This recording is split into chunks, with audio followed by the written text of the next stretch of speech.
അപ്പൊ ബീഡി വലിക്കൂലേ? ചോദിച്ചത് കേട്ടില്ലേ? ഏയ്, അപ്പൊ ഞാൻ കണ്ടതോ? ആരോ ഒരുത്തൻ കത്തിച്ചു തന്നു, ഞാൻ വലിച്ചു. ഉം. ആ ബേജാറില് ബീഡിയല്ലേ എന്ത് കിട്ടിയാലും വലിക്കൂലേ എന്ന് വെച്ച് മാഷോട് പറയല്ലേ. ഉം. ആ കുഴിയിൽ പൊങ്ങും താഴെയും ചെയ്തപ്പോ ഞാനിനി വിളിക്കാത്ത ദൈവങ്ങളില്ല. അതിപ്പോ ഒരു ആപത്ത് വരുമ്പോ നോക്കി നിൽക്കാൻ പറ്റുമോ? ഇങ്ങോട്ട് നോക്കിയേ, ഇങ്ങോട്ട് നോക്കേ. മനുഷ്യന്മാരായാലും മൃഗങ്ങളായാലും രണ്ടിന്റെയും ജീവൻ ഇക്കൊരുപോലെയാ. ഇക്കഴിഞ്ഞ ഓണത്തിനെ നമ്മുടെ അടുക്കളപ്പരമില്ലേ, ഓന്റെ കുട്ടി കിണറ്റിൽ വീണു. ഓടിക്കൂടാനും ഒച്ചയിടാനും ഒക്കെ നമ്മുടെ ആളുകൾക്ക് നല്ല മിടുക്കാണല്ലോ. ഒരെണ്ണം വേണമല്ലോ എടുത്ത് ചാടാൻ. ഈ പരമ കൂടെ മിടിച്ചോണ്ട് നിന്നു. അല്ല, മൂപ്പര് ചാടിയിട്ടും വലിയ വിശേഷമൊന്നും ഇല്ലാന്ന് വെച്ചോ. കുട്ടി ഒന്ന് പൊന്തി, പിന്നെയും പൊന്തി, 3 കഴിഞ്ഞാ പിന്നെ പൊന്തില്ലാന്നാ. ഞാനൊന്നും ആലോചിക്കാൻ നിന്നില്ല, എടുത്ത് ചാടി കുട്ടിയെ കയറ്റി. അന്ന് മുറിഞ്ഞ പാടായത്. ആ ആനയുടെ കൊമ്പിലോ തുമ്പിക്കൈയിലെങ്ങാനും പെട്ടിരുന്നെങ്കിലോ? എനിക്ക് ഓർക്കാൻ കൂടി വയ്യ. അതിനല്ലേ ആളോള് നിന്നിരുന്നത്. അപ്പ വലിക്കില്ലേ വടം മേലോട്ട്. പിന്നെ നമ്മുടെ കുഞ്ഞേപ്പനല്ലേ ഉപദ്രവിക്കില്ലാന്നും കേറ്റി വിടാനാന്നും ഞാൻ ഓരോട് നേരത്തെ പറഞ്ഞിരുന്നേ. പറഞ്ഞത് അപ്പടി ആനയ്ക്ക് മനസ്സിലായും കാണും. കാണൂല്ലോ, അതുകൊണ്ടല്ലേ ഒരു ഉപദ്രവം ഉണ്ടാക്കാതെ ഓ മേലോട്ട് കേറി പോയത്. എനിക്ക് അതിനൊന്ന് തൊടണമെന്നുണ്ടായിരുന്നു. അതപ്പ പറഞ്ഞാ മതിയായിരുന്നല്ലോ. തൊടുവ് തടവ് എന്ത് വേണം ചെയ്യായിരുന്നു. എനിക്കൊരു ആനവാല് കൊണ്ടുതരുവോ? എന്തിനാ? അതുകൊണ്ട് മോതിരം ഉണ്ടാക്കിയിട്ടാ പേടി സ്വപ്നം കാണില്ലെന്നാ. ചുമ്മാ പറയണതാണെന്നേ. അല്ലേ തന്നെ അവന്റെ വാലിൽ ആകെ 2 തന്നെ ഉള്ളു. ഇനി അതുകൂടെ പറിച്ചെടുത്താ പാവം. ഇനി പേടി തോന്നുമ്പടേ ഇങ്ങോട്ട് നോക്കിയേ, എന്നെ ഓർക്കാറുണ്ട്. ഒരു പേടിയില്ലാതെ ആ കാട്ടില് ഒറ്റയ്ക്ക് എങ്ങനെ കഴിയണൂന്ന്. എന്തു പറഞ്ഞാലും ഒരു പേടി. എനിക്കൊന്നിനേം പേടിയില്ല. അപ്പൊ രാത്രിയിൽ കാലങ്ങോഴി കൂവിയാലോ? ഞാൻ തിരിച്ചു പോവും. എണയാണെന്നേര് ചിലപ്പോ അവറ്റ വരികയും ചെയ്യും. അത് ചുമ്മാ. സത്യം. സ്നേഹിക്കാൻ മനുഷ്യന്മാരെക്കാൾ നല്ലത് മൃഗങ്ങളാ.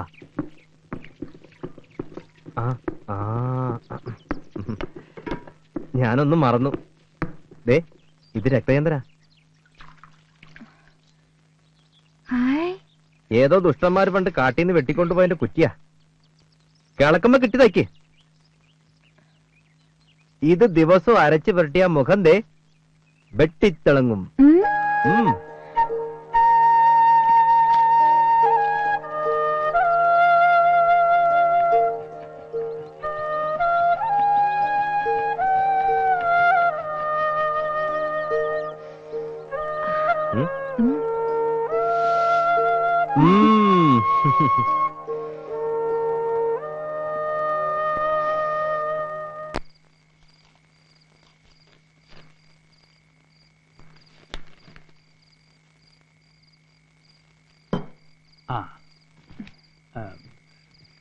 മായമ്മയുടെ നാളെന്താ? രേവതി. ആഹാ, രേവതി എന്ന് പറയുമ്പോ ശുക്രൻ തുടങ്ങിയിട്ടുണ്ടാവുമല്ലോ. അറിയില്ല. തുടങ്ങി. ഇനി നല്ല ഫലങ്ങൾ ഉണ്ടാവണം, കൂടെ നിൽക്കുന്നവർക്കും എന്റെ ഗുണങ്ങൾ കിട്ടണം. എന്റെ ഇളയ മോളുടെ നാളും രേവതിയാ. മാഷിക്ക് എത്ര കുട്ടികളാ? എനിക്ക് 2 പെൺകുട്ടികളാ. അതില് മൂത്തത് അത് ഓർക്കാൻ പറ്റില്ല. ഒരു പനിയെന്ന് കേട്ടിട്ടാ ഇവിടുന്ന് വീട്ടിലേക്ക് പോയത്. രാത്രി എന്ന് കയറുമ്പം ഇറക്കി കിടത്തിയിരിക്കുക തറയില്. കുളിപ്പിച്ച് കുറിയും തൊട്ട്. മഞ്ഞപ്പിത്തായിരുന്നു, അറിഞ്ഞില്ല. സഹിക്കുക. എല്ലാം ജീവിതത്തിന്റെ ഭാഗമാണെന്ന് സമാധാനിക്കുക, അല്ലാണ്ടെന്താ. എനിക്ക് നാളെ ഇലക്ട്രിസിറ്റി ഓഫീസിൽ ഒന്ന് പോകണം. ഡാം സൈറ്റ് വരെ കറണ്ട് എത്തിയിട്ടുണ്ട്. ഒന്ന് ആഞ്ഞു പിടിച്ചാൽ നമുക്കും വിളിച്ചായി. എന്ന് വെച്ചാൽ ഊണ് സമയം കഴിഞ്ഞേ ചിലപ്പോൾ തിരിച്ചെത്തുള്ളൂ എന്നർത്ഥം. അപ്പോ വിളമ്പിന്റെ കാര്യങ്ങൾ മാത്രമല്ല, കൗണ്ടറിലെ കാര്യവും കാശിന്റെ കാര്യവും കൂടെ മായമ്മ നോക്കേണ്ടി വരും. അയ്യോ, എനിക്കിതൊന്നും അത്ര ശീലമില്ല. ശീലം ഉണ്ടായിട്ടാ ഇയാള് മണിമണി പോലെ ഓടിയിറങ്ങി ഇങ്ങനെ വിളമ്പണത്. ആ 2 2 എത്രയാ? 4 4 4 8 2 2 16 16 ഇട്ട് പോയാൽ 8 8 6 പോയാൽ 2. കഴിഞ്ഞു. ഇന്റർവ്യൂ കഴിഞ്ഞു. ദാ പിടി. താക്കോല് പിടിക്കേ. എന്താ? താക്കോല് പിടിക്കാൻ.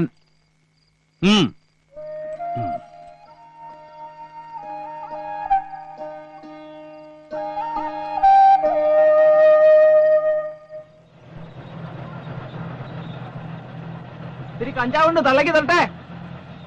ഓടവിടെ നിന്റെ അമ്മയ്ക്ക് കൊണ്ടു കൊടുക്കണ. അമ്മയാ പറഞ്ഞ തള്ളക്ക് തരാൻ. എടാ നിന്റെ മറ്റുള്ളവർക്ക് കൊണ്ടു കൊടുക്കണ ചാപ്പി പോടാ.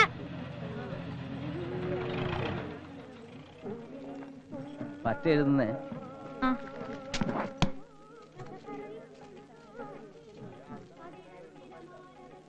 ഒരു ഊണ്.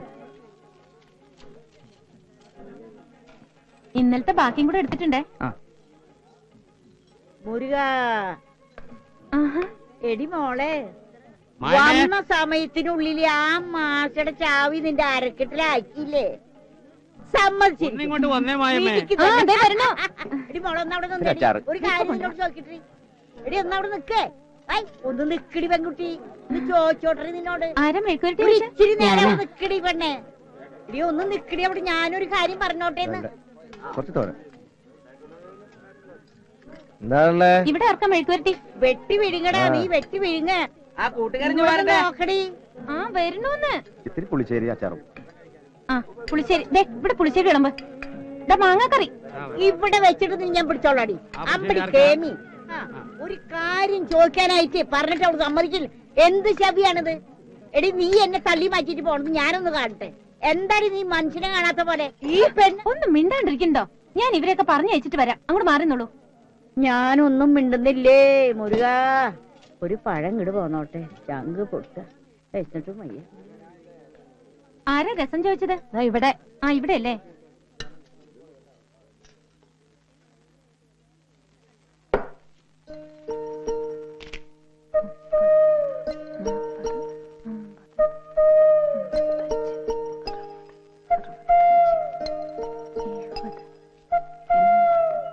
എടി മോളെ, ഒരു 5 രൂപ ഇങ്ങോട്ട് തന്നെ.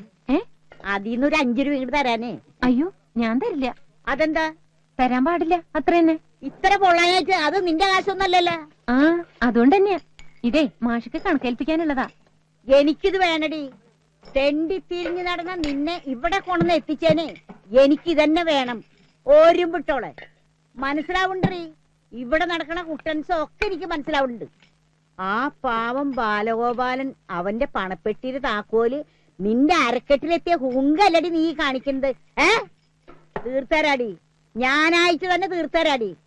എടി ഈ തള്ളക്ക് ഇത് നാട്ടില് പാട്ടാക്കാനേ 1/2 സെക്കൻഡ് മതിയിടി പെണ്ണെ. 1/2 സെക്കൻഡ്. നിന്നൊരു പാഠം പഠിപ്പിച്ചില്ലെങ്കിലേ ഈ തള്ളയുണ്ടല്ലോ. എന്താ എന്താ മൈനെ? എന്നോട് ഒരു 5 രൂപ ചോദിച്ചു. ഞാനത് കൊടുക്കാത്തോണ്ടാ. ദിവസം വന്ന് ഞഞ്ഞ മേടിച്ചോണ്ട് പോകണ്ടല്ലോ. പിന്നെന്തിനാ കാശ്? കുഴിച്ചിടാൻ. എന്നിട്ട് മുളച്ചു വരുമ്പോഴേ ദേ ഇങ്ങനെ ഇങ്ങനെ പറിച്ചെടുക്കാൻ. എന്നാലേ കുഴിച്ചിട്ടാ മുളയ്ക്കുന്ന കാശൊന്നും ഇവിടെ ഇല്ല. നല്ലോണം അധ്വാനിച്ചുണ്ടാക്കുന്ന കാശേ ഉള്ളൂ. അധ്വാനിച്ചുണ്ടാക്കണ കാശേ നാട്ടുകാർക്കൊക്കെ അറിയണം നിന്റെ അധ്വാനം. തള്ളെ മിണ്ടാൻ വേണം. മിണ്ടാൻ തന്നെയാണ് പോണത്. ചായ കച്ചവടം മാത്രല്ല ഇവിടെ നടക്കണത്. വേണമെങ്കിൽ ഇതുപോലത്തെ 2 എണ്ണത്തിനെയും കൂടെ കൊണ്ടുതരാ. നടത്തിക്കോടാ, വെച്ച് നടത്തിക്കോടാ. അയ്യോ എന്റെ പല്ലേ, എന്റെ പല്ലേ, അയ്യോ എന്റെ പല്ലേ, അയ്യോ എന്റെ പല്ല് പോയേ, അയ്യോ എന്റെ പല്ല് പോയേ. കാണിച്ചു തരാടാ എരപ്പേ. തള്ള ആരെന്ന് അറിയിച്ചു തരാടാ നിന്നെ. എടാ കണ്ടാ തവളെ പോലെ ആണെങ്കിലും മൂർഖും ബാബിനെയാടാ നീ നോവിച്ചു വിട്ടേക്കണത്. അയ്യോ എന്റെ പല്ല് പോയേ, അയ്യോ എന്റെ പോയേ. വായിലിരിക്കുന്നത് കേട്ടാ സ്വന്തം തള്ളയായാലും തല്ലു കൊടുത്ത് പോവില്ലേ? അത് കൈ വെച്ചോളൂ. കുട്ടി വിഷമിക്കൊന്നും വേണ്ട. ആ തള്ളയെന്ന് പലതും പറയും. ഊണ് കഴിച്ചോ? ഒന്നിച്ച് കഴിക്കാം.